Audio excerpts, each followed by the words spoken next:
तबलीगी जमात को 100 बार सलाम। कितने लोगों की जिंदगियां उन्होंने तब्दील कर दी। उनका तो टॉपिक ये नहीं है, ना करबला पे बयान करते हैं, ना उनको रबीउल अव्वल का पता है। कैसा शिर्क और बुत परस्त। कितने बड़े बड़े गुलकार फनकार हैं, दाढ़ियां रखवा दी उनको, तहज्जुद गुजार बना दिया। कितने गैर मुस्लिम हैं। तबलीग वाले तो रिकॉर्ड भी नहीं रखते। अगर ये रिकॉर्ड रखते ना रजिस्टर में, लाखों गैर मुस्लिम हैं जो तबलीग वालों को देख के मुसलमान हुए हैं। हालांकि कोई शोबाजी का शौक नहीं है तो कोई रिकॉर्ड भी नहीं रखा हुआ। कारगुजारी में ज्यादा इस तरह की बातें बयान करने की भी इजाजत नहीं है। काम को फोकस करो।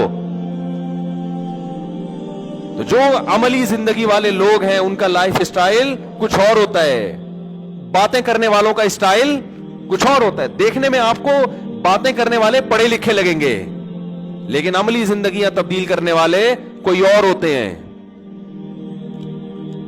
मैं तो जानता हूं कैसे कैसे लोगों की जिंदगियों को तब्दील किया है, क्या कैसे कैसे पत्थर दिलों को तबलीगी जमात में निकल के राम हुए। वो चरसी जी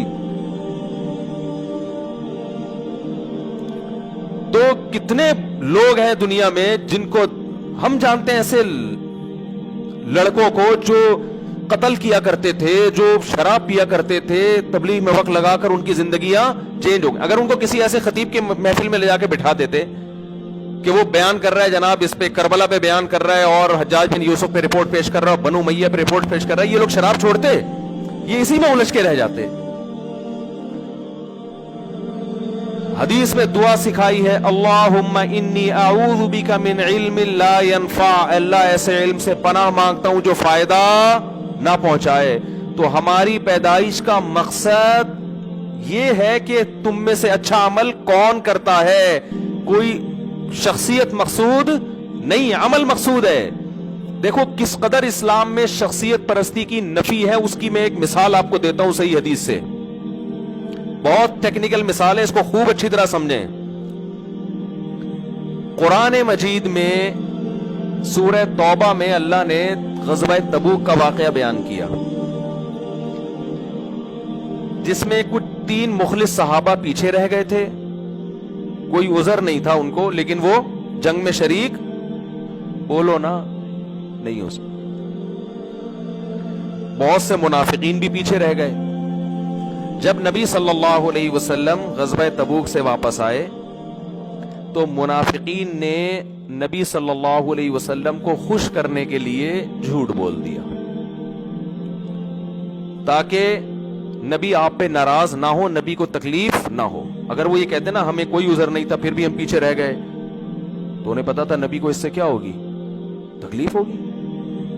तो कुरान ने कहा यहलिफून लकुम लितरज़ौ अन्हुम, कि ये आपके सामने कस्में उठाते हैं ताकि आप इनसे राजी हो जाएं, आप इनसे खुश हो जाएं। फ़इन तरज़ौ अन्हुम फ़इन्नल्लाह ला यरज़ा अनिल क़ौमिल फ़ासिक़ीन। अगर आप खुश हो भी गए तो अल्लाह ऐसे फासिकों से खुश नहीं होगा। अब पॉइंट की बात समझने की है। वो नबी को खुश कर रहे हैं, लेकिन अल्लाह कह रहा है मैं फिर भी खुश नहीं हूंगा। क्यों? यहां नबी को खुश करने का मकसद अल्लाह को खुश करना नहीं था, ज़ाते नबी मकसूद थी जिसमें अल्लाह नहीं था।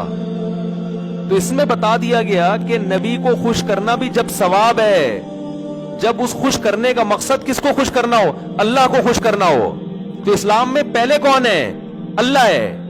तो वो अल्लाह क्या कहता है, लियब्लुवकुम अय्युकुम अहसनु अमला।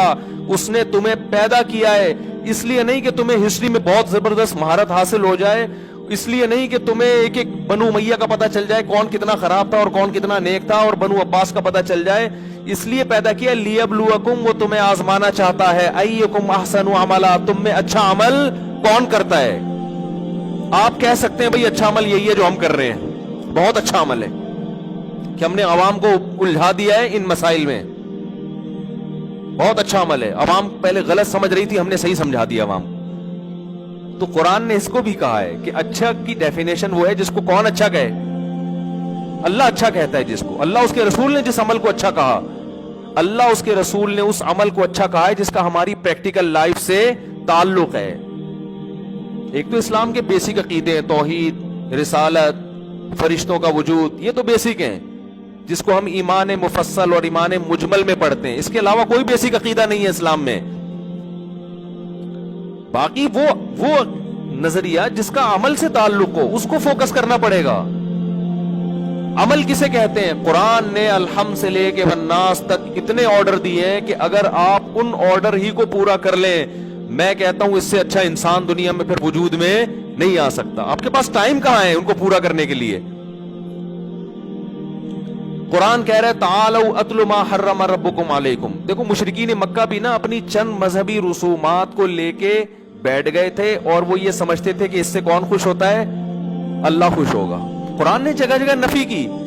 کیا انداز ہے قرآن کا؟ قل، اے نبی ان سے کہہ دیجئے تعالوا آؤ، اتلو میں تمہیں پڑھ کے سناتا ہوں اللہ کا کلام، ما حرم علیکم ربکم میں بتاتا ہوں تمہارے رب نے کون سی چیزوں کو حرام کیا ہے. یہ جو تم نے جاہلیت کی چند رسومات کو پکڑ کے بیٹھ گئے ہو نا اپنے طور پر، اب معیار ایک تم نے بنا لیا، یہ نہیں ہے. آؤ میں تمہیں بتاتا ہوں کون سی چیزیں جن سے خدا ناراض ہوتا ہے اور کون سی چیزیں جن سے خدا خوش ہوتا ہے. آؤ. کتنا اچھا انداز ہے کہ ایسے ہے جیسے ایک آدمی کنفیوز پھر رہا ہو، پاگلوں کی طرح دیواروں سے ٹکرے مار رہا ہو، اس کو منزل نہ مل رہی ہو. اس نے جانا ہے جناب صدر جانا ہے، کوئی گاؤں دیہات سے کوئی بندہ کراچی آ گیا، یا اس نے کینٹ اسٹیشن جانا ہے. اب اس سے پوچھتا ہے، وہ کہتا ہے کینٹ اسٹیشن ادھر کو ہے، وہ ادھر کو چلنے لگا. دوسرے سے پوچھتا ہے، وہ کہتا ہے نہیں وہ بھی صحیح بتا رہا ہے کہ ادھر کو ہے، لیکن اتنے پیچیدہ طریقے سے بتا رہا ہے کہ تو پہلے یوں جانا، پھر یہاں سے جا کے نا ایک گولے گنڈے والا آئے گا، وہاں سے رائٹ ٹرن ہو جانا، پھر ایک کلفی والا ہے ادھر سے لیفٹ ٹرن ہو جانا، ادھر 4K کا اسٹاپ آئے گا، وہاں سے پھر بس میں چڑھ کے پھر ادھر اترنا، پھر یوں. بوکھلا گیا یار. دوسرا بندہ بھائی چھوڑ اس کو، تو ایسا کر تو یہاں سے نا ادھر سے جانے کے بجائے ادھر رش ہوگا تو یہاں سے نکل جا کٹھی پہاڑی سے یوں نکلے گا، پھر ادھر سے بنارس ٹرن مارے گا، ادھر شیر ادھر جائے گا. روڈ تھوڑا خراب ہے لیکن راستہ کھلا ہوا ہے. پھر اب وہ شیر شاہ کیا ہوتا ہے؟ ایسے میں کوئی عقل مند کہے گا ادھر آ یار، ایسا ہی ہوتا ہے نا اسٹائل. ابے ادھر آ، زیادہ لمبی چوڑی ٹینشن میں پڑنے کی، ادھر آ، ادھر بیٹھ جا پیچھے گاڑی میں ادھر ہی آ رہا ہوں. حل ہو گیا نا مسئلہ.